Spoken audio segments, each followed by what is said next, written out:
ஓம் நமோ நாராயணாய. குருப்யோ நமக. ஆழ்வார்கள் திருவடிகளே சரணம். ஸ்ரீமதே ராமானுஜாய. ஸ்ரீ நம்மாழ்வார் திருவடிகளே சரணம். திருவாய்மொழியின் முதற்பத்தின் 3வது பதிகத்தின் 6வது பாசுரத்தை இப்பொழுது காண்போம்.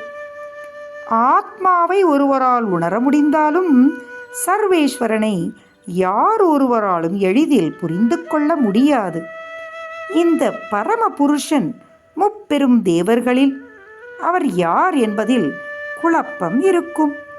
உண்மை நிலைமையை அறிவது எவ்வாறு என்பதை நமக்கு இங்கு உரைக்கின்றார்.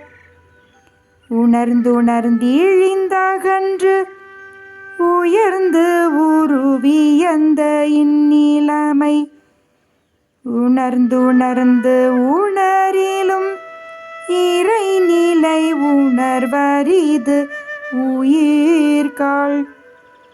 உணர்ந்துணர்ந்துரைத்துரைத்து அரியனரன் என்னும் இவரை உணர்ந்துணர்ந்துரைத்து இறைஞ்சுமின் மனம் பட்டது ஒன்றே.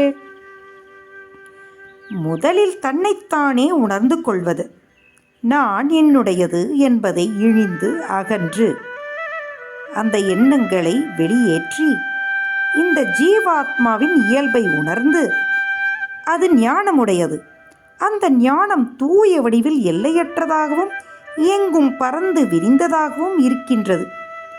அதை கேட்பதின் மூலமும் உணர்ந்து தியானிப்பதின் மூலமும் ஆத்மா உடலிலிருந்து வேறுபட்டது என்பதை புரிந்து கொள்ளும் தன்மையை உணரும் அந்த உயர்ந்த அதையே அவர் கூறுகின்றார்.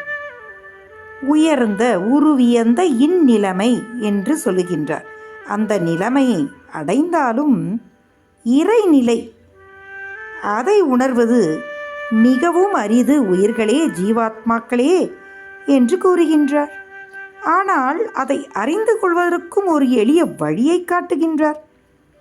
பிரம்மதேவர், ருத்ரதேவர் இவர்கள் மத்தியில் மறைவாக நம் ஸ்ரீமன் நாராயணன் இருந்தாலும் இவ்விரு தேவர்களை தன் சரீரமாக கொண்டு அவர்களுக்குள் அந்தர்யாமியாக சர்வேஸ்வரனாக இருப்பதால் அவர் இயல்பை புரிந்து கொள்வதென்பது மிகவும் கடினம். அவர் எவ்வாறு முப்பெரும் தேவர்களில் பரம்பொருள் யார் என்பதை கண்டு கொள்வது? அதற்கு உணர்ந்துணர்ந்து அரி அயன் அரண் எனும் இவரை உணர்ந்துணர்ந்து தனித்தனியாக இவர்களை உணர்ந்து அறிந்து அவர்கள் குணங்களை அறிந்து இவர்களுள் பரம்பொருள் யார் என்பதை கண்டு பிறகு அவரையே தியானித்து அவர் நாமங்களையும் குணங்களையும் தியானித்து உச்சரித்து அதையே அவர் உரைத்து இறைஞ்சுமின் மனம் பட்டது ஒன்றே என்று கூறுகின்றார்.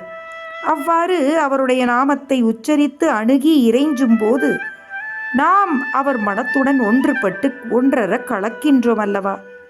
அப்பொழுது அந்த இறைநிலை எளிதாக கிட்டுகின்றது.